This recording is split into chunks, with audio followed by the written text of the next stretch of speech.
Hey, what's up, guys? We have B. McGraw here to talk about his new book. It's a historical satire. So, how's it going, B? How you doing today? Oh, it's going great. Yeah, just published my first full-length novel. It's called 69 Part 1, The Fake It Till You Make It Emperor. And uh it's kind of a goofy retelling of the Emperor Otho, who was the second of the four emperors in the year of the four emperors, which was 69 AD. And he was kind of a Gosh, I honestly can't believe I'm the first person to be fictionalizing this guy because he was in a love triangle with Nero, and then he basically lied his way into becoming the emperor of Rome. And then, well, I mean, you can either spoil it for yourself on Wikipedia, if you want, but I won't do it in case you want to read the book. Okay, cool. So, can you tell us a little bit about yourself first, and then how you got into this type of writing? Well, I mean, personally, I didn't really start writing much. It wasn't even on my personal radar for getting into the topic till about like 5 or 6 years ago. I guess how people call it the what is your writing origin story? I think my writing group we did this one of the last times we met up. So was previously a captain in the Air Force and I always kind of liked writing and reading, in high school and college and whatnot. And yeah, but I never really had a lot of creative outlets. And eventually I discovered that it was because English teachers are not fun to write for. They just don't really share your sensibilities or sense of humor or anything like that. Or they don't get the clever jokes. But anyway, I was a captain in the Air Force and we were bored collecting radar data. And we just started writing these satirical newsletters of our own unit. And well, they really kicked off, and I just got in the habit of writing them like once a week, like at this really good pace. And I started getting an audience all across base, and then got forwarded around. Somehow I only got in trouble a couple times for them. I got one really funny email where a colonel was yelling at us for making fun of his software. So fast forward a year so after that, and well, I wanted to try my hand at writing, and there's always all of these in my part time, lifelong learner of everything, just always listening to a podcast and was going through the history of Rome podcast. And the year of the four emperors came up, and I was just like, man, I can't believe no one's fictionalized this yet. So after I separated from the Air Force and had some time off back in 2019, I started just doing research and writing it. And yeah, book writing's a long freaking progress or process. Um, yeah, eventually finished a draft of at least the first three, cut out a bunch until it looked like two books separated, and then now I added them. But yeah, I just tried my hand at it and did my own research, listened to a lot of podcasts on the topic, got a bunch of books, read a lot of source material, and kind of mixed and matched things until it looked like a story. But kind of at the heart of it, like you just copy and paste like all of your source material in a Word doc, and then you just rewrite it as fiction. And like honestly, some of the stories back then are like detailed enough that you just got to cut some stuff out, but you still have to invent like the characters and the personalities and all the dialogues and a bunch of stuff. So it's a pretty good mix and match, but there's a lot of lively characters that kind of need this treatment. Yeah, I'll have to ask you about being a captain in the or a captain in the fighter or a fighter pilot, right? Yeah. Definitely not a fighter pilot. Or what Oh, was it? Sorry, I a sat, captain in the Air Force, but you yeah, weren't a fighter pilot. No, no, I sat back seat in F-16 one time and puked my guts out. I don't think I could have. Oh, okay. But so in terms of the book, are you self like how does it work? Are you self-publishing it, or were you able to get like a what do you call that? I know nothing about the book Oh, industry, so I tried to trad publish it or traditionally publish it. And the way you do that is you reach out to agents and then they shop your book around. Um, and I reached out to a bunch of people. I honestly, when in that process, it's like if you want help doing it, look at that subreddit r/pub tips. Gives you a bunch of good ones. And honestly, that's probably one of the reasons why it took me so long to publish it, because I spent a lot of time trying to traditionally publish it, but yeah, I could not find anyone that was interested, so I just self-published it, which is like you literally just upload the PDF to Amazon. But my other book is traditionally published, and I honestly didn't expect it to be because it's like so strange. My other book, I don't think I mentioned, is called Et al. Because not all research deserves a Nobel Prize, which is probably what I'm more known for online, is writing these satirical academic journal articles. Right now, actually, right before I hopped on this, I was working on a new paper by what's his name? So far, his name is Sir Lord Headington Bumwater, and he is writing about burning a bunch of coal to warm the planet and open up the Northwest Passage in the year of our Lord 1860. Wow. So what is that based on? Like, It's based on what actually happened. I mean, it's a joke on in the 1860s and 50s. People were obsessed with trying to get through the Northwest Passage for a shortcut to China for trade, because that was pre-Panama Canal. If you a really great show on it is called The Terror. I think it might be on Netflix right now, but that's a really fun one. That one's historical fiction because it's about the real story of the HMS Terror in Erebus, but I mean most of it's made up since we don't really know a lot of what happened. Like literally everyone died. I don't think they found anyone survived that. They were trying to find the passage um, through the Arctic and got stuck in the ice and ended up trying to go south on land, and basically everyone died. But yeah, yeah, I've heard of uh, that show. But I mean, yours isn't so much historical fiction, but it's more like historical satire, right? So, this one is yeah, this paper for instance is a satire of, like, let's say there's an industrial I don't know, industrialist, I think is the right word. Anyway, an industrialist that like wants better trade, but also sees the potential of carbon for capital industry. So he says we should burn more car or coal, and if we get enough carbon in the air, we'll warm the planet enough that the Northwest Passage will always be open. Because that's the problem. Like even if you find it, it's closed half the year. It's like useless. why is it closed? Because it's in the Arctic. So, like, before global warming, it's actually open now because of global warming. But before that, it was basically frozen over, like most years, like never even thawed. But global warming has literally just melted all the ice caps. Yeah, yeah, no, it's open now. I thought it would be top. I thought of the idea for it about 6 or 8 months ago when I watched the Terror for the first time, and I thought that would be a really funny idea. And now, like, everyone's talking about Greenland and the Canada and the Northwest Passage, and I'm like, oh, now this would be a really funny paper because people are talking about this conspiracy that that's what climate change was all about, was to open up the passage. Anyway, that's just the current one that I'm working on. Yeah. So how are these doing? They do well. I mean, it all sold a lot.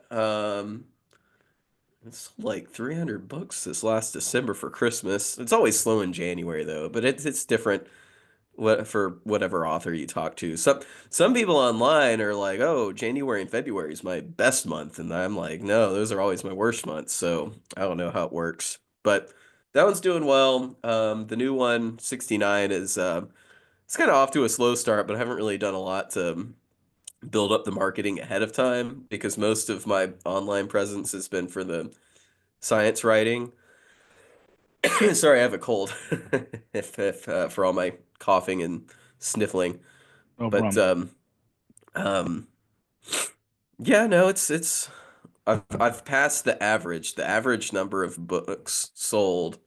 Like if you go by the average, it's like something like 20, and I think I've sold 26 of the 69 book. So it sometimes it takes years for books to take or get some traction. So that's in the beginning process of that, especially for self-published. Yeah, and you But sell yeah. them all. But that's You why I'm here to tell everyone about it because it's a really, really cool story that I would like to share with everybody. which one? The first 69 or at all or both? Oh, I mean both, but especially 69 because not a lot of people know about that one. Is there a reason why you named it 69? Is that supposed to be like a play on the number 69 at all or no or no? I will deny forever that well, I mean it takes place in 69 AD and so does Oh, part okay. 2 because 69 AD is the year of the four emperors, but you know, perhaps if people pick up the book because they think it has to do with a particular other number that has to do with something else, like that's okay. But They can, did you factor that in when you named it? Like did you think that people might think of that or they might, for all I yeah. know. Yeah. It might make it like a better seller. People think it's a sex book and then they're like, oh no, it's a historical book. Yeah. But so in terms well, first of all, you mentioned the global warming thing.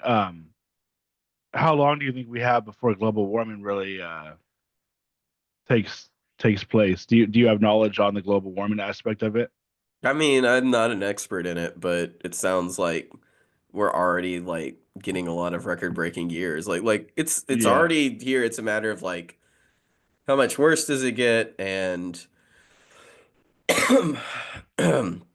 what are the actual impacts? Like it's really hard to tie things to global warming. Like the California wildfires, they still don't like know if you can actually tie that to global warming. It's more of a factor of people are living there and that place is always set on fire. Um, It kind of depends on like what viewpoint you have, like yeah, political viewpoint. Like if you're Republican, you think it's like the homeless. If you're Democrat, you think yeah. it's but I mean I think I don't think that you can deny the fact that No, it's got it's to be like I mean if you saw it like I mean obviously everybody saw the videos of it just coming down the mountain. It's like that looks I mean like even if I don't really know if they got down to if somebody started it or not. I don't think somebody started the original one, right? It I mean looks pretty fires start in that region like that's they always have for the last hundreds and hundreds of years. Like that's just I used to live in California at one point, so like there's just a wildfire season. Anyway, yeah. that's just an example of how it's like hard to tie like certain things to global warming.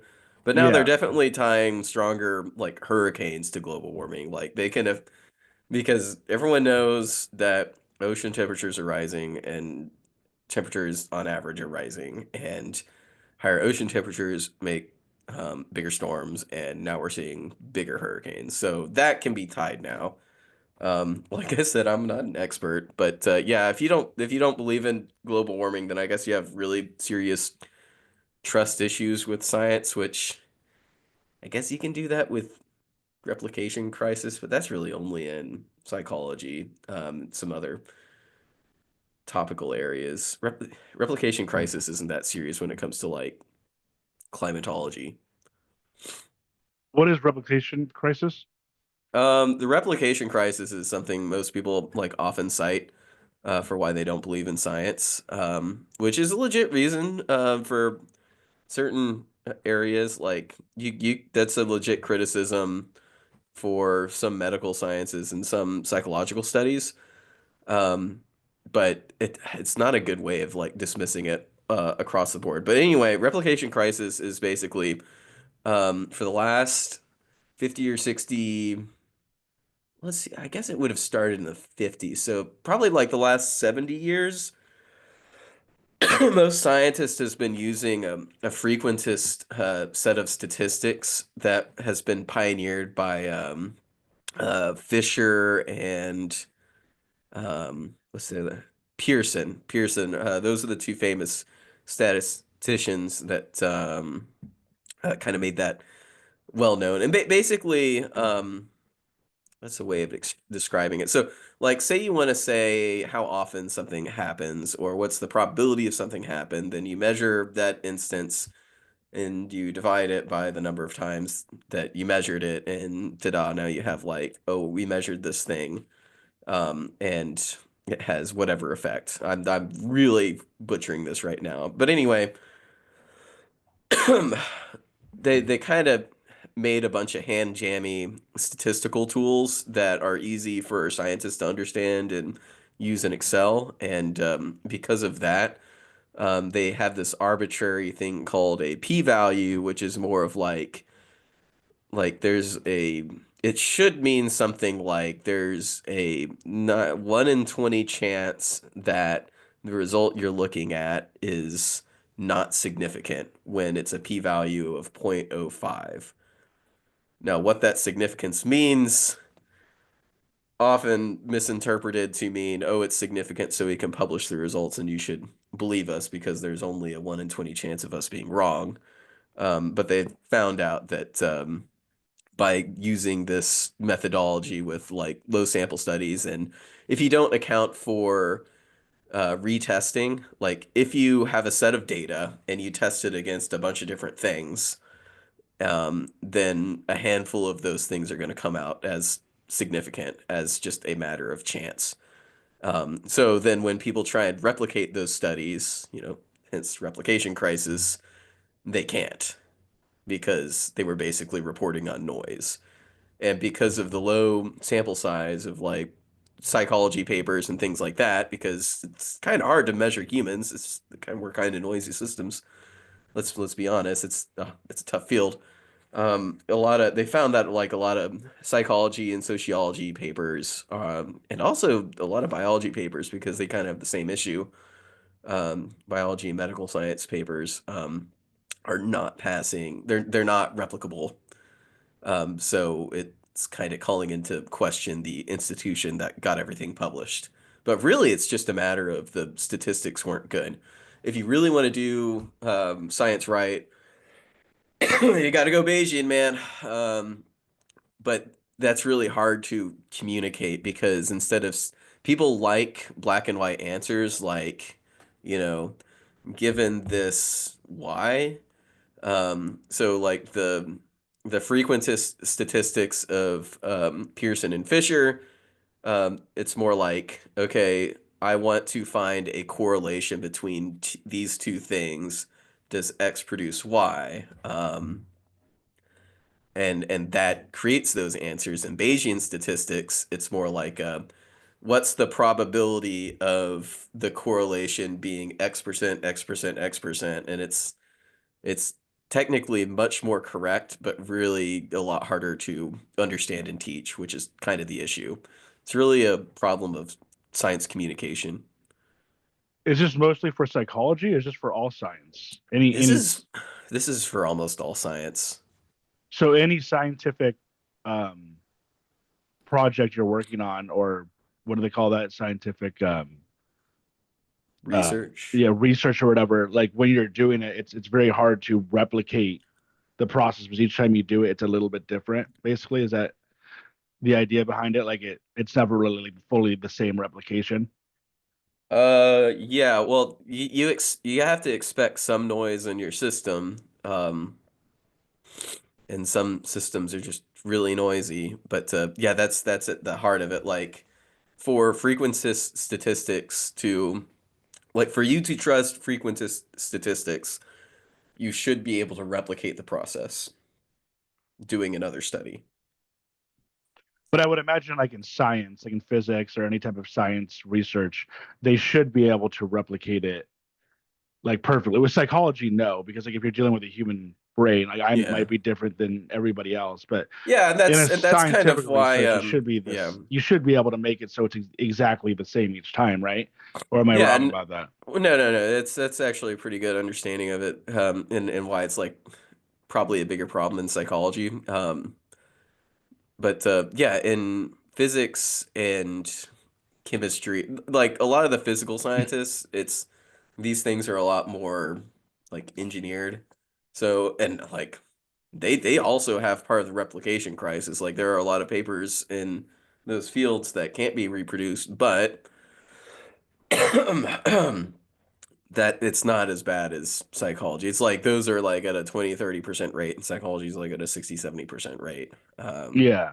Does this Yeah. kind of like go to like truth is subjective type thing, like kind of like postmodernist viewpoint where it's like you can't really prove anything and everything is Um, would you say this correlates to that or no? I Is that think something different? that's probably an incorrect interpretation. I think the correct the correct conclusion is that truth is just really, really hard to find, and that people have a hard time understanding uncertainty.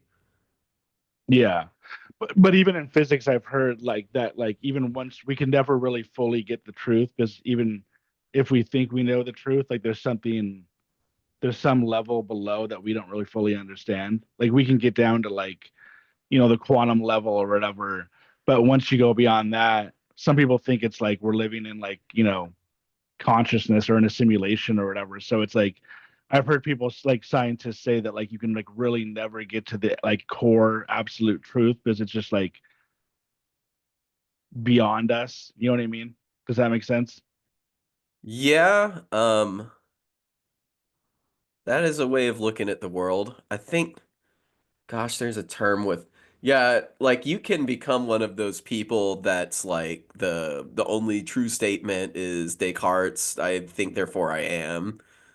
Um, but at the end of the day, like, what are you gonna use that information for? Yeah. Like, if you're Nothing living in a basically. simulation, like, what do you do about And that? like if you think that everybody is like a simulation and you're like the only your consciousness is the only real consciousness and I think that like you're a simulation, it's Mm. probably just gonna like freak me out and like I'm not gonna be able to like live like a normal human Oh, being. You know what I here's mean? here's a really good example of where people misuse frequentist statistics. Have you ever heard the phrase, there's a 50% chance that we're living in a simulation because we are or we're not? No. But that doesn't even seem like it really makes sense, right? No, it doesn't. No. No. I've heard people Yeah. say that, and I'm just like, what? Where on earth did that come from? So if you were to do a correct like Bayesian flat prior, is we don't really have anything that says whether or not we live in a simulation. So, but because there's no data point on this, or really any data on the nature of our existence, we have an equal percent chance of the probability that we are or are not in a simulation. So if you had like a graph where the x-axis is percentage chance of living in a simulation, your probability would be a flat line. So there is an equal probability that there's a 50% chance that we're living in a simulation as there's a 0% chance and a 100% chance, because that's a way of saying that not only do we not know if we're living in a simulation, we also don't know how much we don't know about living in a simulation. Yeah. Well, have you heard? I've like recently gotten into all this stuff. I'm really interested in all this stuff. Have you heard like Nick Bostrom's? Well, he was the one who kind of came up with the simulation theory, right? Do you know what I'm talking about? Nick Yeah, I don't know Bostrom. him. Basically, his idea is that like if so, we're eventually going to get to the. It's like really hard for me to like reproduce what these people say, but basically, it's like we're getting to the point where we're going to be able to create simulations, and we are going to create simulations. So there's probably some alien um, planet out there, or even a future version of ourselves that has already created a simulation, and we're probably already in it because once they create the simulation, each simulation will just com- um, complete more simulations. So it'll be like simulations all the way down, and there will only Oh, be there's a like Futurama episode on that. there's a what? In the new season, or one of the new Hulu Futurama seasons, there's an episode where basically they do that. Yeah. So like, and his reasoning for it, he comes up with three criteria to why or if they did build a simulation, the very first one, and if they did, it would be based on would it be unethical for them to do it or ethical? Like, would they actually build a simulation with consciousness, or could they get to that point, or would they be destroyed? It's something like that. So basically, his reasoning is that we most likely are in a simulation. Um, but yeah, what do you think? Do you think we're in a simulation, or do you think that we're just in what do you believe in terms of like consciousness or whatever? Like, are you a materialist or I already told you, I believe that we don't know what we don't know. so we don't know basically? Yeah, and we don't have a way of finding out, so I think the conversation's kind of mental masturbation.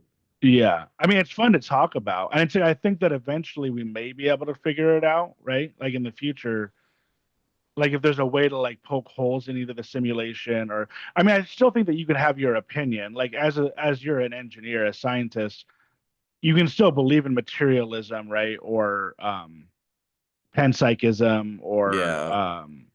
idealism. But anyways, I feel like we're getting way far away from your book. So Yeah, which is that's cool, closer to my day job. which is fine The with me, but engineering. I don't really want to like leave your book off the table. So I don't know. You can actually Yeah. decide. Do you want to Well, talk about your book more or this? here's a transition back to the book. Okay. What was really uncertain was when I was translating all of the source material into a fictionalization, there were a lot of different takes. So you have multiple sources on the same um, topics, like the toughest, which, I kind of use as my example because there was probably the most source material and the most different takes were the two of the women in the love triangle story, Agrippina the younger and Poppaea, who was Nero's second wife. There's a lot of different takes across the fiction on like what were their motives? Did they kill? Did Agrippina kill all of these people? There's no evidence, but there's a lot of smoke, and a lot of historians have a lot of different takes on it. And honestly, the source material doesn't really condemn her that much. They just kind of like hint at it. Oh, she probably did, and I don't know. It's a lot of uncertainty when you're trying to like piece together who those people are, given what was written down about them. But at the end of the day, you just kind of have to like pick something and go with it. And I think for Poppaea, Nero's second wife, who was in the love triangle between Nero and Otho, um, people didn't quite know if she was a social ladder climber or fell in love or kind of fell into the situation or what Nero's opinion on her was.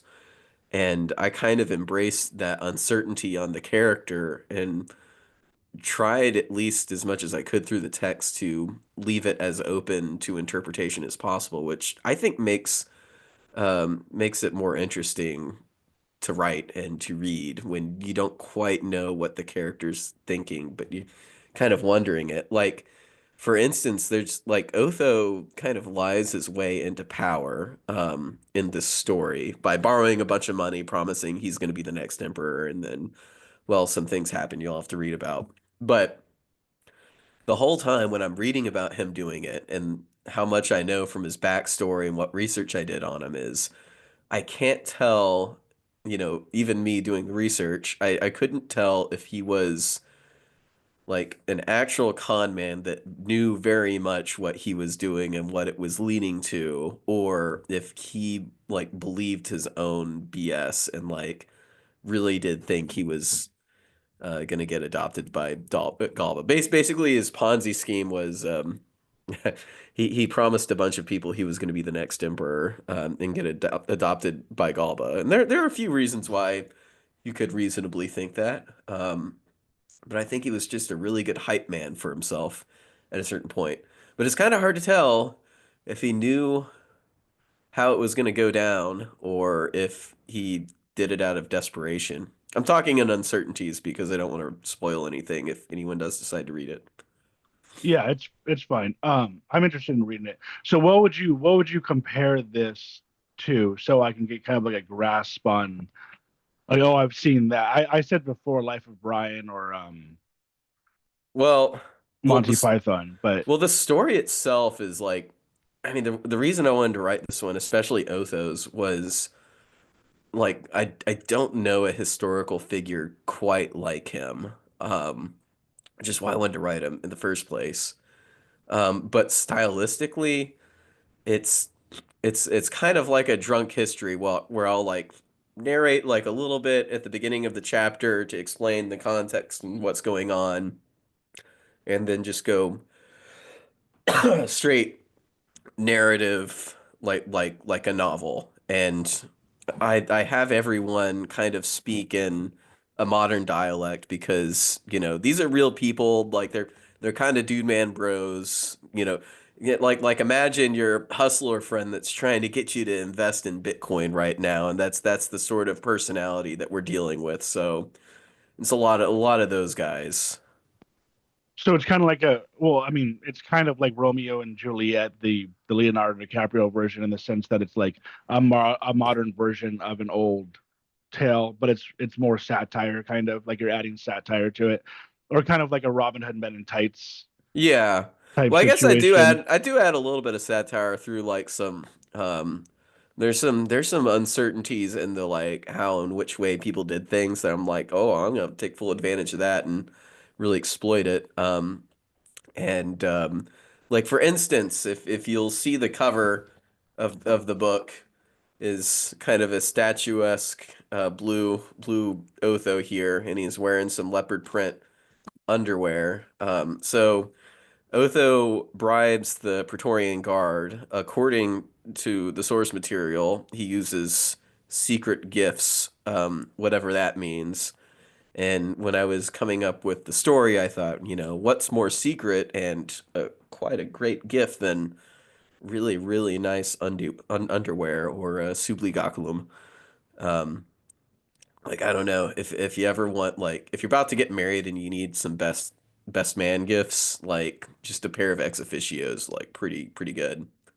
Highly recommend. But anyway, that's he probably didn't do that, but there's nothing in history that says that he didn't do it. So he could have, for Yeah. all we know.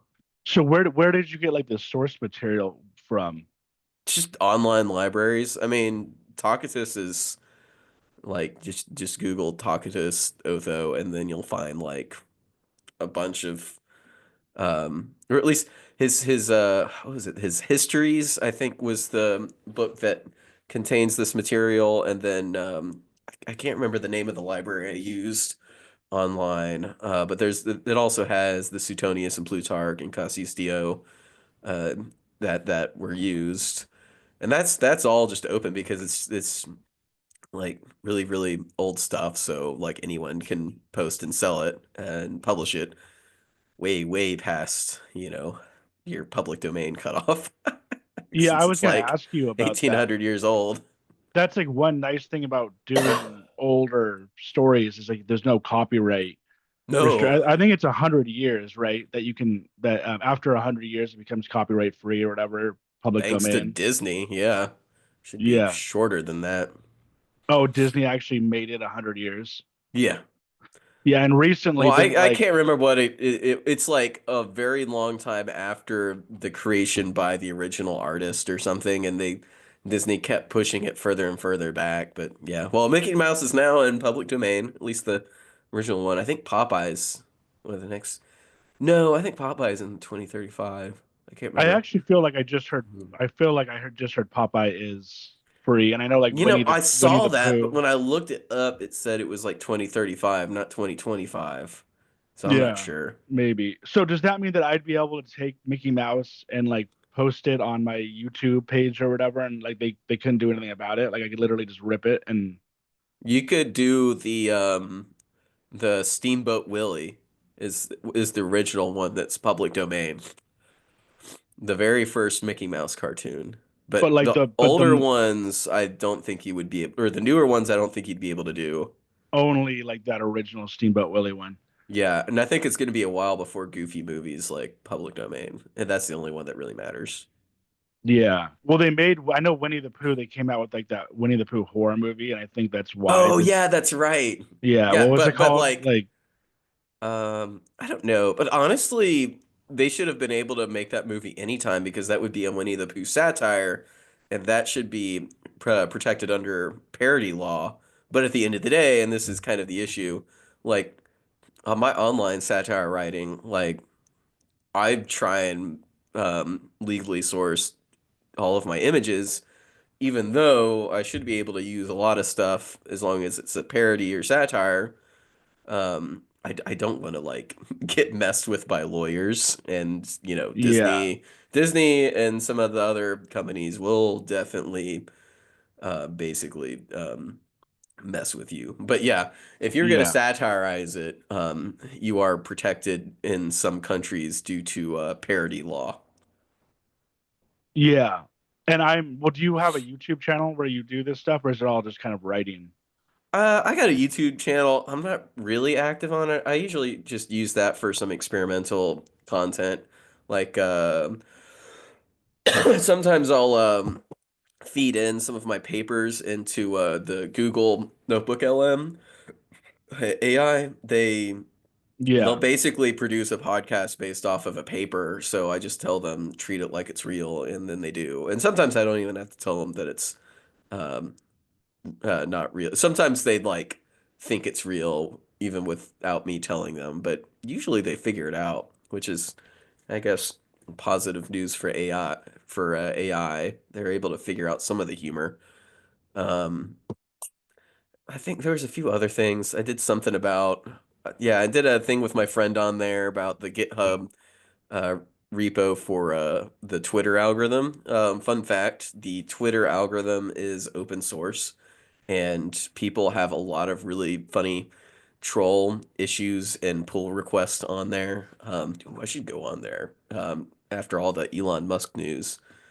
And then I've done a few. I'd like to do more fake interviews. Like I kind of want to do like a comedy Bang Bang style interview with the authors of my paper, but really they're just like me pulling on like some rando off of Reddit or something, and having them pretend to be the author of my paper and be really knowledgeable on a subject. I did too, and they turned out really funny, but it's just a lot of time to organize it all. So I usually just try and stick to the writing part. yeah. Speaking of like the copyright issue, I like recently I have a channel where I like go over different stuff, and like sometimes I'll use other people's stuff, business fair use or whatever. And Hmm. I can't go too far into it. I already did on this podcast, and I literally had to like cut it out. But some guy came after me basically about using his content, and I was like, I thought it was fair use because I was adding like educational information on top of it. Yeah. And No, you that cut should be fair use if it's educational. no, exactly, but like you get into this gray area where it's like it may be okay, it may not, and you have No, it to. is, and you're just getting harassed. But that's the thing is like there's a price of legal harassment that prevents people from doing things that's fair use. Like you should be able to, if it's a small enough clip or if it's educational use or it's satire or parody, you should be able to use it. But that won't stop people from harassing you. Yeah, and I'm dealing with that right now. And like I said, I don't really want to go too far into it because I don't want to have to like cut this out if I do.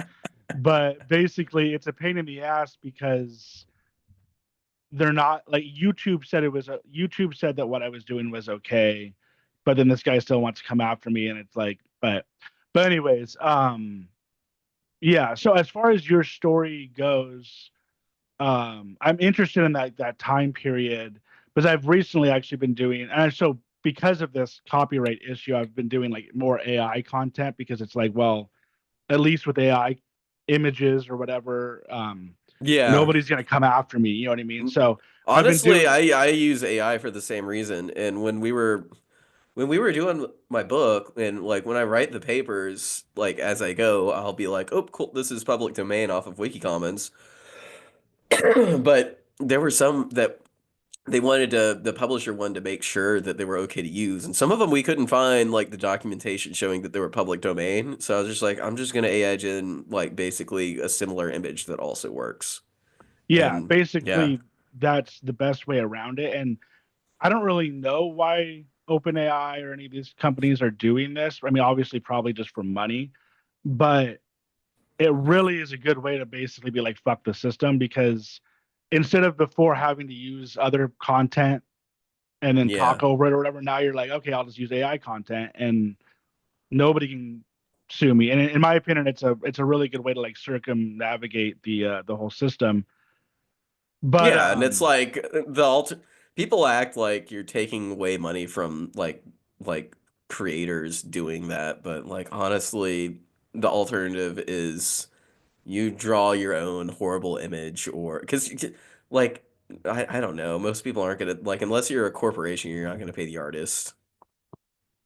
yeah, and it's like, You're gonna find your free workaround because there are tons of free images online. well, like you said, in order for me to do like a story on anything, whether it be on YouTube, whether it be about the Bible or about like science or about move whatever it is, like for me to have to like literally draw out my own art or whatever, or like literally take the picture of what I'm wanting to use is pretty much impossible. So you kind of have to like use AI or something if you want to do like a YouTube video, you know what I mean? Or you have to use the other people's, copyrighted work. But anyways, I'm very interested in this period. I've recently been doing kind of like I'm interested in kind of like dissecting the Bible and stuff like that, and like Oh, interesting. atheism versus religion. So your time period, which is right before like when Jesus, Oh, well, this is a really important time period to study if you want to study the history of the Bible because like this was when the Bible was actually being written was around the 70s and 80s. AD, right Six, yeah, before, yeah. 880. Oh yeah. Yeah, Oh wait, no, great 80 was great 80. Sorry, 80 is actually after Jesus, right? And or are you BC is talking before. yeah. You talking New Testament too, Oh correct? no, yeah, you're right. I was getting confused on BC versus Yeah. AD. But yeah, so this period is right after Jesus' death, Yeah. probably, right? About 40 years, yeah. So what I know during Jesus' death, the emperor was what was his name? Afterwards? No, like during Jesus' death, it was not Nero, but That's it a must have lot. been No, it would have been before one of the Nero. Julio Claudians. I can't remember. I'm like I should know this because I'm literally just like been doing videos on it. Yeah, I don't have the timeline in my head. But anyways, Nero the emperor directly after Jesus's death? Let me look up a timeline. That's gonna bother me that I don't Probably know not that. directly after it. Julio Claudian dynasty timeline. Okay, yep. 14 through 68 is the timeline. Let me see if I get an image here. Well, that's a family tree. Family tree is also really goofy to look at of the Julio Claudians. I have a passage in my book about it. It's like Um, really bothering me that I can't think of the emperor's name during that who period. was, looks like it might have been Caligula. I know the name Caligula, but wasn't there a movie called Caligula? Is a popular one to, If you just look up who was the emperor during Jesus's death, that oh should. no, it was Tiberius. It was pre-Caligula. No, it's not even Tiberius who I'm thinking of. It's I'm gonna have to look it up. Yeah. Are you able to look up who was the emperor during Jesus's death? Yeah, Tiberius. For some reason, the name that I'm thinking of is different than that name, but Well, that name is wrong then. the name I'm thinking of. Yeah, if it's not Tiberius, it's wrong. Was there multiple emperors during that period? Like, was there one in like the No. Israel? No, there was just one. No, you're probably Um, thinking of the governor. yeah, what's his name? Not Pontius Pilate. Pilate, not Pontius Pilate, but the guy that would be above Pontius Pilate. I don't know. Yeah, but anyways, it doesn't matter. But so Nero was like the. I'm gonna have to look that up. This is bothering me, but it's again take me some time. Nero was the guy who was, I'm assuming, probably after then. This would be coming. This would Yeah, be like right after. Nero was 50s was when he came to power. And this was Yeah, and Nero's 54. Nero's supposed to be like a really gnarly emperor too. Like, didn't he have like spikes of like heads like on? I heard like when you were. No. I feel like I heard that.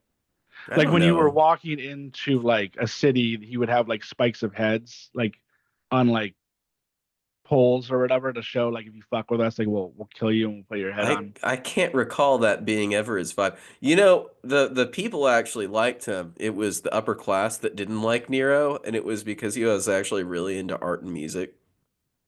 And the like kind of political elites thought that was The guy's kind of a pansy. So he really wasn't. Maybe I don't know. I like I said, I know nothing about this period. So I'm besides like the biblical stuff. But in terms of the biblical stuff, how much do you know about the biblical stuff? Like, do you think that the biblical stuff is based on facts or fiction, or if it is fiction, like why? Like what was the purpose for writing that? Well, I'll say that I am a Christian, so I definitely believe it was fact, but I Okay. understand people for believing that it could be fiction. That is an understandable opinion. Um, if you No, want I'm just to wondering your opinion. Yeah, a really good if you want to get into it, a really good podcast track is I really liked History in the Bible. I'm pretty sure he's not Christian, but he did a really good job. I think is it Gary Stevens? That podcast was a really good overview of how the Bible was written and what we know and what we don't know about it. And well, for instance, so you have four gospels on Jesus that came out in the New Testament, and three of them are really similar. The synoptic gospels, Matthew, Mark, Luke, and then John comes out, and John is very different from those three. So they think that that one was like separately written, and then the first three they think had like a common source that people call the Q source. And that people like we don't have any evidence on what that was other than a lot of people like there's so many similarities between those first three that they think it must have been derived from that, like it was some document that was getting passed around, but that it only had like common parables and things and wasn't like a narrative like the Gospels are. So that's kind of um, a lot of speculation, but it's a really good. The reason I like that podcast that goes into all those details is it goes into what we know and what we don't know based off of our historical documents, because we have other documents of other Christians at that time, as well as other writers and letters and things, and basically the way you can date some of the scripture for like how old it is who know about what when. For instance, we know that some of the letters of Paul are from Paul because they were referenced in his time by other people. For instance, I can't hear you if you're talking. sorry. So everything during that period, you believe, like really happened, kind of like the whole thing is like pretty much factual, though. New Well, Testament, what? I'm not a scriptural literalist, as in like I don't think that scripture's completely infallible, or at least I don't have enough to go off of to believe that. But like if you're going to treat the Bible with the same sort of scrutiny that you treat other historical documents back then, like there's like Jesus was definitely a real person, and then it really comes down to like did all of these people make it up or not, because that's a really big religious movement that happened. But as far as like the dating it all the way back then and the actual source material coming from living memory of Jesus, like, yeah, like 70, 80 AD, when a lot of it was floating around, is in completely living memory of him, which, you know, is not very good by modern standards, but by ancient standards, that's unheard of. Most of the documents that I'm writing on, like, they're all like 100 years after the fact. Yeah. So you mean you believe that he like died and rose again and all that kind of stuff? Yeah. Yeah. But But you like I understand the uncertainty around it, and if you treat the evidence that we have similar to other evidence of the time, then I think that you would have to like really not trust other things from back then as well. If you were to be fair to all the documents, which like to be honest, there's a lot of stuff that's not very well documented back then as well. So I mean, in terms of that, kind of makes it complicated because it's kind of like, because I mean, Well, it's I very was, complicated. well, no, I know it is, but I was raised Christian, and People don't like things being complicated.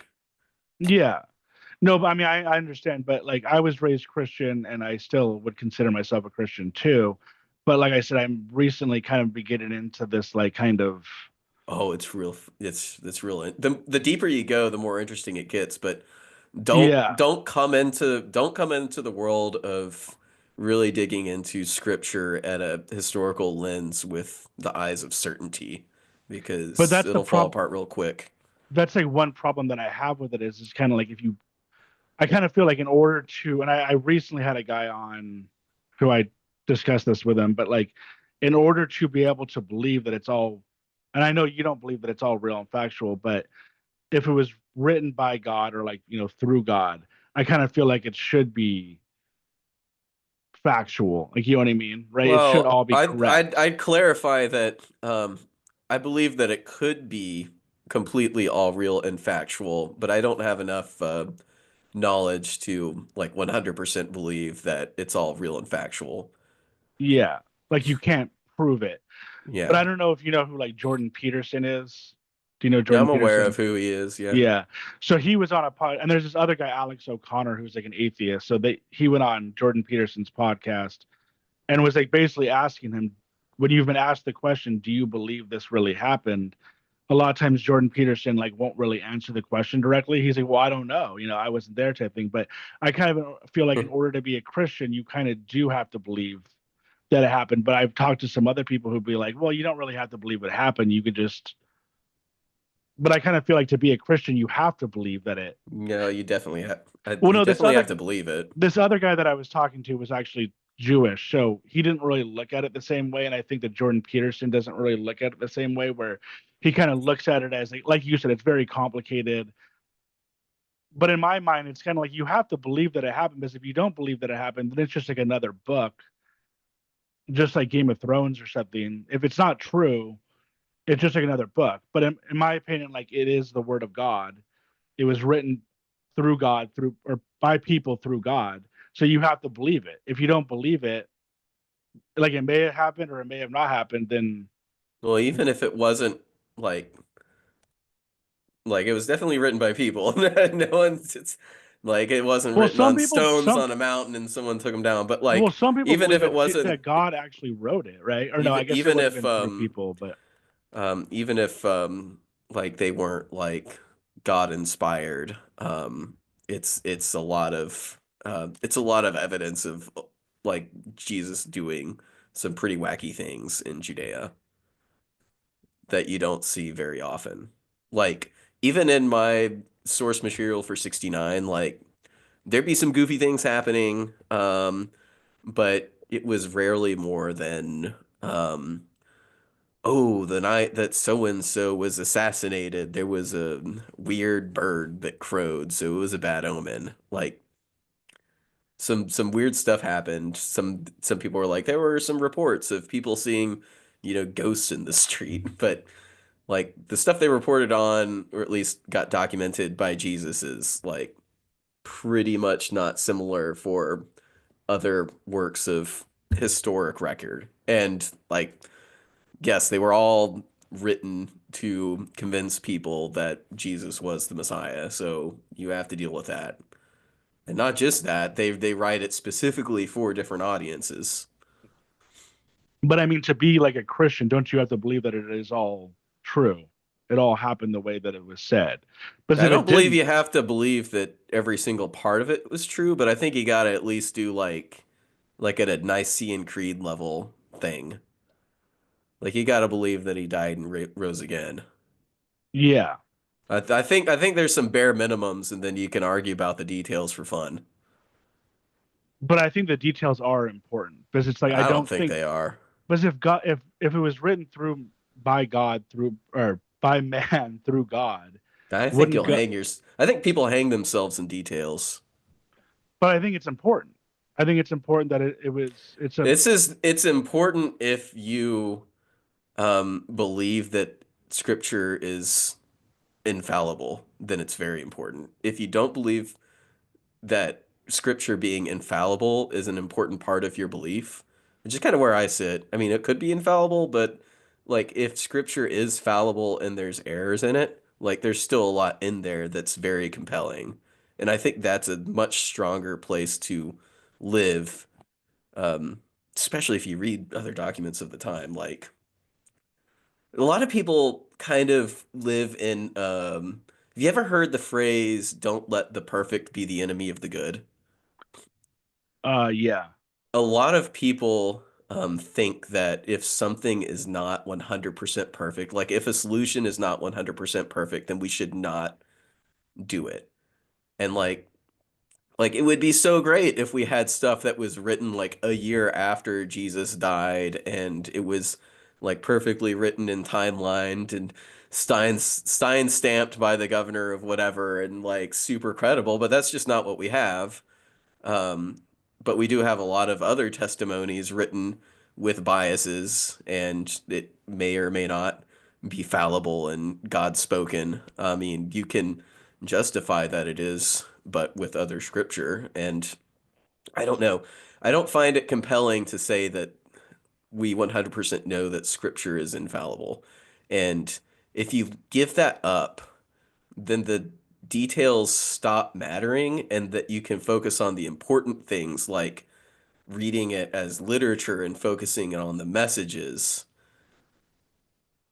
But yeah, but if it was written by God, not written by God, but you know what I mean? Like it was, if it was Yeah. spoken to man, man wrote it by God, then it should be infallible. I would assume that if God wrote it, No, he didn't. People wrote it. no, Here's I know another people argument wrote it, but against weren't they, wasn't God speaking through them when they were writing it though? maybe. Well, I think doesn't it say that in the Bible that it was, or You no? can't you can't I don't think it's a good argument to um hold on one second. Hey, let me close the door. I'm doing a podcast.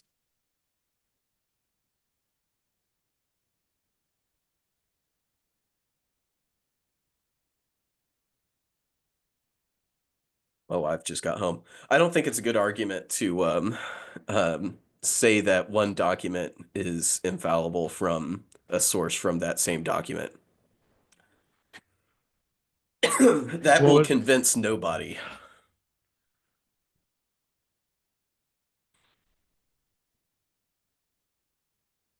well, yeah, I guess I don't know. Sorry to.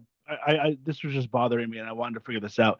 And I guess I was thinking of Pontius Pilate. But so No. not to change the subject, but Pontius Pilate, I guess it says was the Roman governor. Yeah. So, but Yeah. then Oh, he was the Tiberius, governor, huh? but Tiberius was the emperor. Correct. Yeah. From So the Julio Claudians before they got super incestuous. for some reason, I thought there was another name besides Pontius Pilate, but I guess it was Pontius Pilate was the guy in charge of Jesus' death. But sorry, what did you say? The last thing you said? Oh, I don't think it's a very convincing argument to use something like, let's say you have a book, and at the beginning of the book, it says that everything is 100% truthful in the same document. I don't think that's going to convince everyone that that document is completely true and infallible. See, You see how it's I like think a circular well, trust network? I think it matters, but then it's kind of like, well, if not all of it's true, how do we know what parts are true and what parts aren't? Like, if how See, do we this know? is where you're getting in your own way here. Well, not really, but it's how do we know Jesus' resurrection wasn't true? I mean, that's the part that you need to believe. But if you can say, oh, well, some stuff is true, and I understand, like with Psalms and stuff like that, it's more like poetry or whatever. But I'm talking about Mark, Matthew, Mark, Luke, and John. I kind of feel like it has to be all true. And if it's not all true, how like you can get in your own way by saying, well, this part was true and this part wasn't true. How do you know Yeah, what's but then true and what's someone's not? gonna say some inconsistency between all the gospels, which there are some, um, between numbers and things. Like you're gonna hang yourself in the details. I feel like that is a problem, though. I feel like if there Yeah, is inconsistencies, yeah. No, and it was, I think a lot of modern day Christians are holding themselves back by thinking it's infallible. because like we're talking about all the details when in reality we should be talking about the messages and the parables and whatnot. Like, what does it mean to live as a Christian today? Yeah, Should you really like, can you be rich in a Christian? How much should you give to other people? Those are the real questions. Like linking it to what was the term? Well, just like pragmatic altruism. yeah, but like I feel That's like that's I that's where understand the conversation should be. in And terms what of does that mean for our soul? Like, how much is good enough? And how do we experience the joy of Christ? Those are the important things to talk about. And the more people talk about the details, the more they're missing the forest for the trees, basically. yeah, but like I don't know. I don't look at it the same way. I look at it as it should be. Yeah. If it was written, that's the whole thing is if it was written by God, it should be infallible. But then I guess you can say, does it ever say that it was written by God? But if it says that it's written by God, then it's the document itself saying that it's written by God. Like it could be just someone saying that it was written by God. No, yeah, I know, but like the whole thing is like in order to basically be, if you're a Christian, you believe that Jesus Christ died on the cross for your sins and then he rose from the dead and he is God. But if you can say if you can kind of prove that that's not true, that aspect of it isn't true, because I've heard that like Jesus didn't really even say that he was God in the first three in Matthew, Mark, and Luke, but like, I think it's in like John he or something like that, like where in only one of them he said he is God. But if you Well, don't they had different Jesuses where I want to say the Synoptic Gospels. I might get this reversed, but I think it was the Synoptic Gospels. Jesus was very like low key. Hey, y'all, don't tell people I'm God, but he would hint at it. And then John was, yeah, I'm the Messiah. Deal with it. So it was like very two different types of Jesuses there. yeah. I totally understand your in terms of how to live. I understand. Yeah. Um, I think it's kind of I I think it's think a it's an really good book. intellectual ways getting into the details. Well, no, but like if you believe that like you're going to heaven because God Jesus is God and Jesus died for your sins, you do have to believe that that actually happened. You can't. I don't think you can Oh skirt yeah. around that issue. You gotta believe it, but like And not only that issue, if but a you're lot of gonna the other come at issues. if you're gonna be coming at proving it like a logical syllogism, like you're just wasting your time. But if you're not going to prove it from a scientific perspective, what else do you have to go on besides just blind faith? And then you Well, could just be. if you're talking science, well, that's back to the replication crisis. Like, how are you gonna replicate the scripture? You're not gonna be able to do that. Well, you're not, but you can Like still you're trying to screw in a screw with a hammer. do your research and be like, okay, this all makes sense. It all adds up. Uh, I've done, other research according to this time, and Jesus Yeah. existed, and he and You're still gonna come up like uncertain. Like I'd recommend getting into the research. Like it's really interesting, but like if you don't come away with the research, like if you don't come away from the research with a well, I see both arguments, then you are using a lot of biased sources to explain the material. oh, you think that you should be able to see I think you should be able to sides, see both sides. Yeah. both You sides being can, being atheist and Christian. Like you think that yeah. you, I think it's very important to have intellectual empathy for people that disagree with you. yeah, And and then that's a very important side of that. in terms of like the creation. Like, how long do you think we've been around? Do you think the evolution really happened? Do you think that like God created everything and then evolution happened? Or like I Well, talked to one guy in here now who that one believes we in, do have scientific evidence for. but even that, like you said, the replication process, like how much can we replicate? Well, we can replicate how ice layers happen in the Arctic and then take ice core samples to measure different years. Like like Yeah, but don't you? we've measured trees older than like the Old Testament take on how old the Earth is. But I mean, don't you have some sort of skepticism in terms of the Big Bang happened 14 billion years ago, and then we supposedly can kind of like come up with like everything that's happened since then. It's like, I mean, obviously there's a replication crisis there too. Like, Well, you can replicate the data that you're collecting and the way you can interpret it.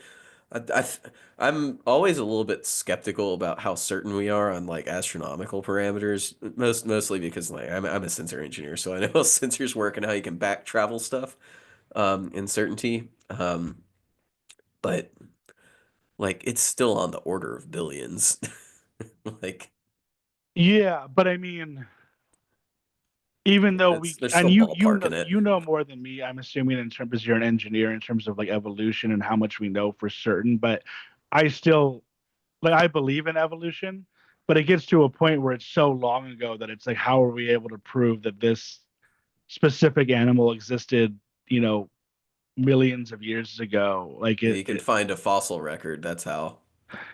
yeah, but Speaking of Monty Python, did you ever see that one? They have one of the cartoons in between the segments, and they dig up a thumb, um, in yeah, it's the Terry Gilliam cartoon. They dig up the thumb, and then the archaeologists find it, and they recreate this whole animal from a human thumb, and the thumb's like the nose, and it's a mammoth. I Sorry, I that's haven't hard to I explain to people, but yeah, that's one of my favorite ones.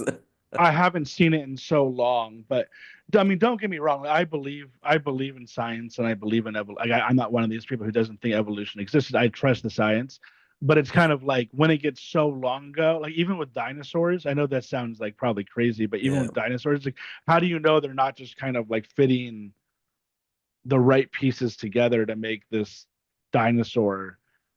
Um, I don't know. Just ask a paleontologist.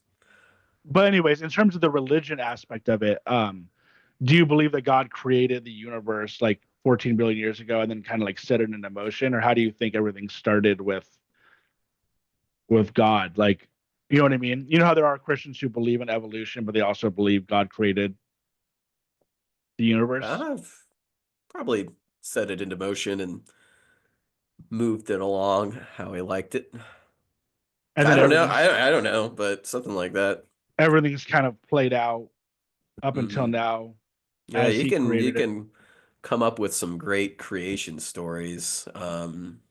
But yeah, I mean, we know a lot of animals that used to live here and what the Earth used to look like and how the universe formed, but yeah, a lot of the specifics we're not really going to be able to know. So Yeah, it's fun to imagine that. That's why creation stories are so great, is it's just people imagining way far back, creating a really fun mythology around it. yeah. I had one guy. I I had like the Jewish one, the doing it in 7 days is like there's a beauty to that. well, I feel Because like it that's was kind of the I right feel like order when you think about it, I feel like just that's with the different scale. I feel like that's even like a Christian one. I mean, I feel like I was Yeah. raised to believe it actually happened in Yeah. 7 days. And I had a guy on here who was a smart guy. Like he was able to explain everything. He feels like the Earth is only like 6,000 or 7,000 years old. Like he believes in young Earth creationism. Oh, you had a young Earth creationist. Those are rare. Yeah, I mean, but like he knew his like when I questioned him on everything, like he wasn't just some idiot who didn't know what he was talking about. Like he knew what he was talking about. He was I wasn't able to argue with him on his young Earth creationist belief was like I didn't even understand like what he was saying. Like it was like that complex where I was like I can't argue on that. But um, what would you say that what would you say the main reason is that you are a Christian? Like why would you say that you have chosen to be a Christian? Well, I mean, I was raised Christian and then questioned it, and the answer came back, yeah, I like it. But yeah, it's Yeah, if you start and like some people, if you start Muslim or Buddhist, you might stay Buddhist or Muslim. Like you're more likely to stick with what you know. yeah. So yeah, in terms of your book, I just wanted to make sure we can like wrap up soon if you want. If I just want to make sure Mm. we cover enough of your book because I wasn't going to be able to like um I don't know enough about the topic to like cover it enough. So that's why like we kind of went into other topics. But yeah. Yeah. So kind of like after Jesus' death leads up to this guy who was basically trying to create like a Ponzi scheme saying that he was going to become the next emperor or Yeah. emperor. but he Yeah, never did, right? it doesn't have yeah, too it doesn't have too much to do with, the young Christian church back then. So there's not too much tie-in to that, unfortunately, for that topic. But yeah, a lot of people always think, oh yeah, there was a Pax Romana, and the empire was super super stable, which is completely not true. Basically, anytime you have a massive empire with like a hereditary style monarchy, which the empire turned into, as soon as you lack a male heir, then you have um, um, a secession crisis. So the 69 AD Civil War is basically a secession crisis, but it's one with a lot of really funny characters. Like the first one, Galba, was basically just like an old dude that was like really crotchety and stingy with money. And he just like he made a bunch of really, really funny, awful decisions. Like he was so stingy with money that to like refill the coffers of the empire, went around collecting gifts that Nero gave people. And like people, he sent people out in the streets just like, hey, this Nero gave you this flute. Well, I got to take it back because, well, he was a criminal, so this was an illegal gift. Sorry, bud. And then they auction it off. But like anytime you start doing that, it starts, you start attracting all of the corrupt people. They're like, oh, well, money's getting exchanged, so I'm gonna skim off the top here. So there's just a bunch of really wild characters like that. But I think a lot of it is because it happened in such a short time period, um, and none of them really won. None of the characters in the four emperors, except the last one, obviously. That the people that wrote about like all of their personality, and they did not hold back. So it's a really interesting time period. Anytime you talk to someone who's like a Roman history nerd, they're just like, "Oh yeah, 69, that was a civil war." Like huge, huge big battles, like betrayal, politics, bribery. It really has it all. Part two will have a lot of it. It's some crazier stuff happens in part two, but I like part one more story wise because I think Otho is a really interesting character. Part two will be about the third emperor Vitellius. Galba, as funny as he is as a character, um, he wasn't enough for a book, I thought. So just Otho and Vitellius, and then Vespasian wouldn't have been a comedy. But yeah, um, that's uh, that's the backstory of that. Should read about it. So what happened to Otho? You'll have to either read Wikipedia or my book. You don't I want don't to want give it to. I don't away. want to spoil it for people. Yeah, no problem. The And then ending's crazy though. It kills me because one of the reasons why I love the Otho story is like the way it ends is like it's so Roman, and it's definitely Tacitus has his thumb on the way he writes it to say like, yes, this is what you should do in these situations. Like Tacitus definitely moralizes everything that he's writing about in his own bias as far as like pro stability, anti chaos, and like it's never too late. I don't know. I don't want to give it away, but I love talking about the ending, but when I'm promoting it, you're not supposed to tell people what happened at the end. Obviously, yeah, you can open up Wikipedia and find out what happens, but the details and how specifically it happened are really interesting. yeah. So how was being like a captain in the Air Force? It's a job. I was an engineer. Um, I got lucky and I was able to do programming. Normally, when you're an officer, it's basically just a glorified office job. People say chair force, but it's kind of true. So you weren't actually flying around in the jets or whatever. Like you were like No, building them. That's more involved with the drones as How a are things? test engineer. I heard everything's kind of going toward drones now. Is that That's true? right. Yeah. Like is it have we gotten to the point now where everything is drones? Like it's no more like manned. I mean, not everything is drones. Some people who I think are right, believe that we should go primarily drones. Man, platforms are a lot more expensive. And then in terms of being a programmer or like an engineer, like where do you see things going with AI? I think AI is a revolutionary technology, but it's going to be 5 or 10 years before people start really utilizing it. And then what do you think things will look like? Do you think we're going to get to the point where it's like the AI is kind of like taking over and like doing everything type thing? No, I think it's going to be a job creator in the end. Like, for instance, here's a good example, and this was on a podcast I listened to the other day. Um, AI is really good at language translation.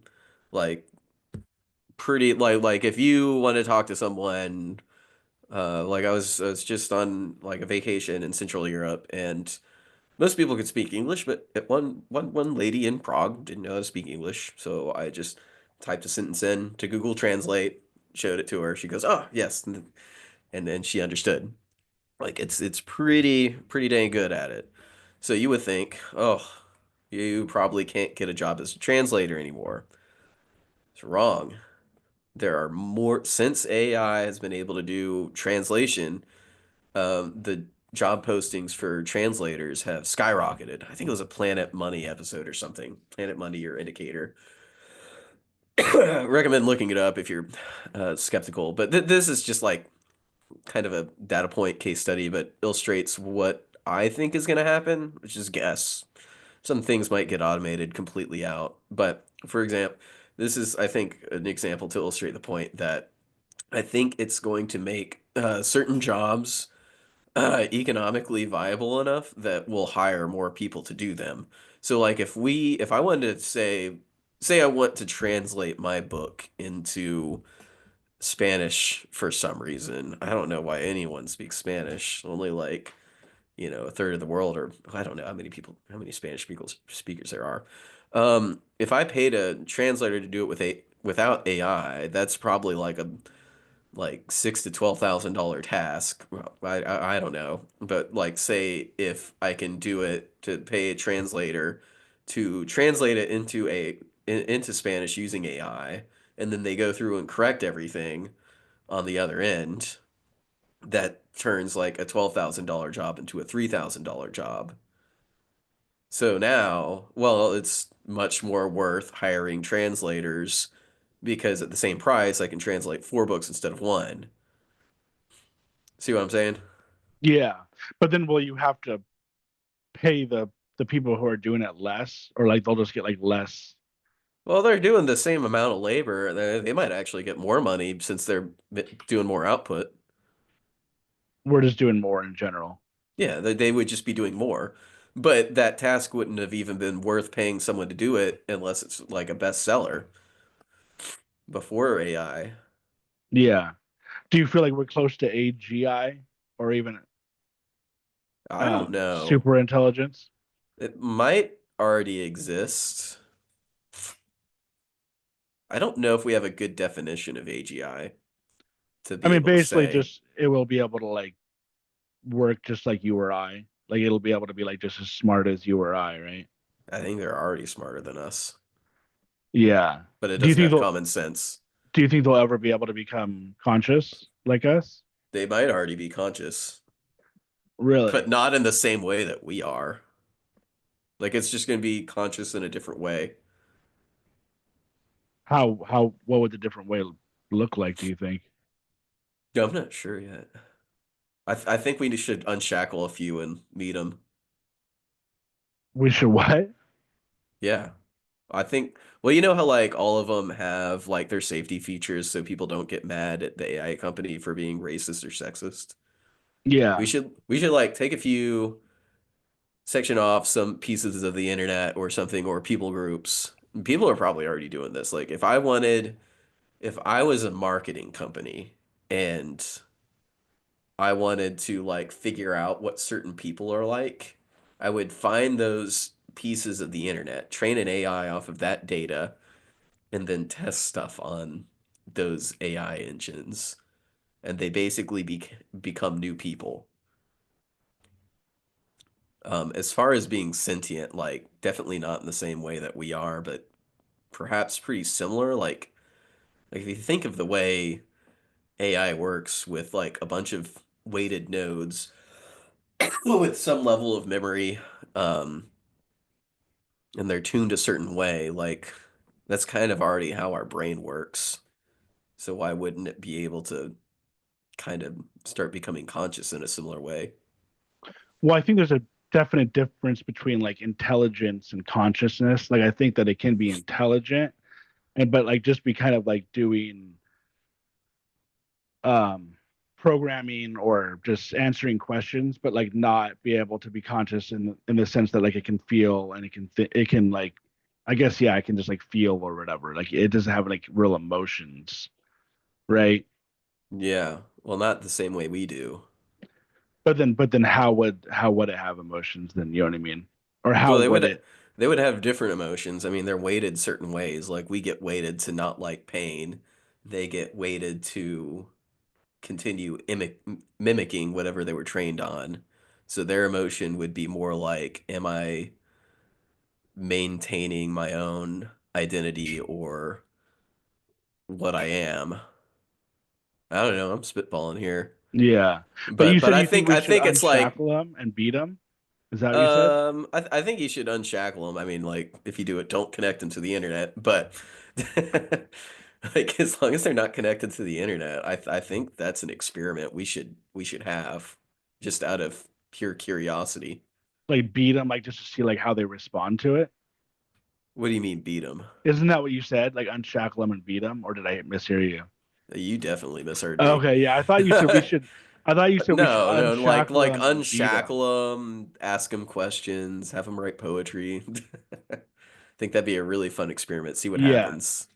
yeah, Like none of the like don't say this, don't say that. Just go for it. yeah. Like do whatever you want. I Yeah. would imagine that there's got to be like because right now the companies who are building them are like really big and they don't want it to like unleash them. But I would imagine that there's going to be smaller companies who are kind of like setting them free and like they can say or do whatever they want. Hmm. You know what I mean? Um, Yeah, that'd be real but fun. because right now it's just like Google, OpenAI, XAI, like Meta, who are probably like really careful about it. But once you get some just like rogue AI guy who builds its own model and just like lets it like do whatever it wants. I I mean, mean, the technology's out there to do it. It's just a matter of spending the energy to train it yeah, you got to yourself. have like a ton of money to power it, right? Not even. But anyways, I think you have to have a good amount of money, right? But don't they talk about how much money it costs to like just to power? I guess if you weren't doing so many of them like they are, like maybe if you only had Hmm. You gotta do a lot. I don't know what you gotta do to train it from scratch. It's more about all the web scraping and collecting all the data to do all the training. It takes a lot of data. I don't know where they store all that. do you work with AI at all at your job or Only on no? my job description. But not in the actual job. Yeah. Yeah, well that's the more niche you go in an engineering profession, the more it's like, okay, on paper I'm an ML engineer, but in reality I do really complicated things with common filters, which some people might say, "Oh, yeah, that's definitely ML engineering," but I know what ML engineering is and I don't think I'm doing it. What is ML engineering? Machine learning? Oh yeah, so then if you're doing machine learning, then yeah, I would imagine that would be AI, right?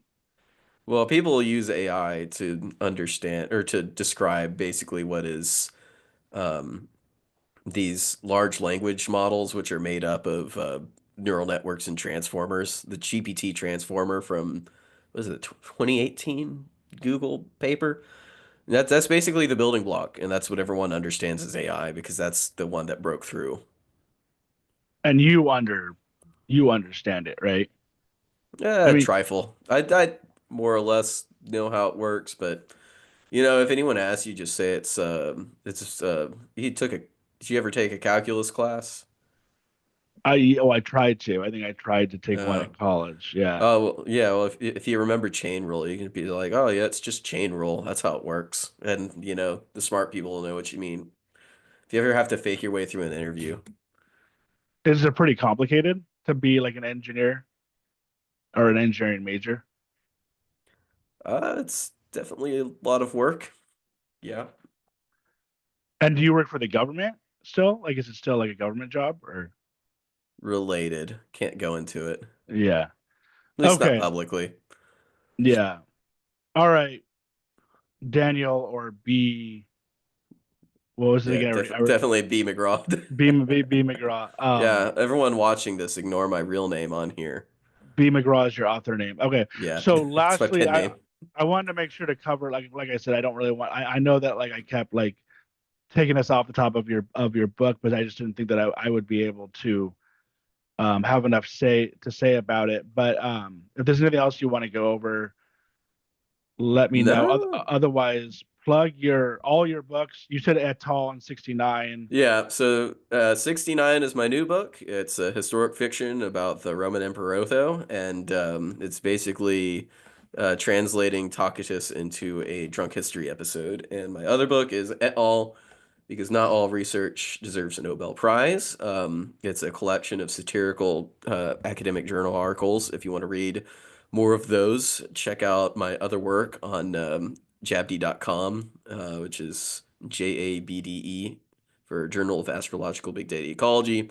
We have more satirical papers. We've got personality quizzes like which step of the Krebs cycle are you? We even have some choose your own adventure stories like can you find the bug in the legacy code? So check me out there. I'm on all the socials. You can just look me up on those. And yeah, please enjoy my writing. And if you buy the book, please leave a review. And then, do you have your own podcast or anything like that? Oh, I do have a podcast. I'm not very active on it though. Like I said, it's similar to my YouTube channel. I usually use it for experimental content, but I don't think it's gonna. I'm not putting that much effort into it. It's of the same name, the Journal of Astrological Big Data Ecology. Okay. Just send me all the links after, and I'll post the links. And then, lastly, I always ask: are there any podcasts, movies, music, TV shows you're into? I always ask just because I'm always looking for something new to watch or listen to. I listen to a ton of podcasts, so. Ooh, that'll be good. I've really enjoyed the Dwarkish podcast I was recently turned on to. They have this new series by I think it's a Sarah Pines. It's a three-parter that I thought was a really great job of explaining Indian diplomacy that just came out, and that was a great episode. Highly recommend listening to. I guess she did a second episode on the Japanese Empire, and I think she's about to do another episode on Mao Zedong, or the Cold War. um, Recommend that. That was a good episode, just off the top of my head. Ooh, I got another one because I've been listening to this album like nonstop lately. What is the name of this album? It's Kaleidoscope by DJ Food. It's a 2000 trip hop album. Pretty banger. I don't know how I just found it. I could go on, Okay. so I'll just stop. Yeah, no problem. Or if you want to go on either way. But Yeah. anyways, it was good to have you on, B. McGraw. I hope a ton of people go out and buy your book. Yeah, I'm me gonna, too. I kind of have a financial stake in it. yeah. All right. If you ever want to come on again, let me know. All right, Th- we'll do. Thanks for listening, guys. Okay, bye.